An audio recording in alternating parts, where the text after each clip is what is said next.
Welcome back to the Father's Mercy here in Auburn, Kentucky. And a lot of times when we think about the hierarchy of the church, we usually go through the levels and we think of the Pope, the bishops, the priests, and maybe the deacons, right?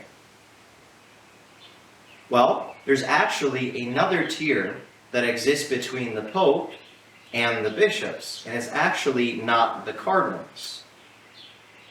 And it's called the Patriarchs.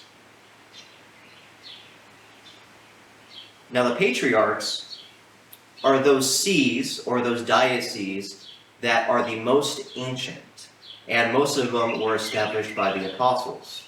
And there are 5 of them.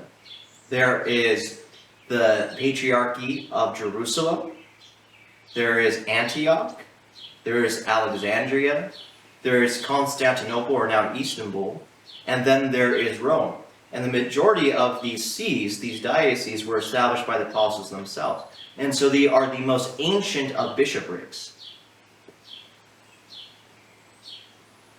And because of that, those bishops that hold those sees have a special exaltation above the other bishops, right? And so there are special privileges that are granted to them, but that's because they have inherited directly those sees that were established and founded by the apostles specifically, all except Constantinople, which was founded a little bit later. And so when we actually look at those levels of the hierarchy of the church, the Pope, who is a patriarch, but is also the vicar of Christ, then comes those patriarchs, who are bishops with an exalted status. And then after them come the bishops. So just kind of a little tidbit about the hierarchy of the church, that the patriarchs actually exist from an ancient time, and they still exist, and they do have a special privilege given to them in the church.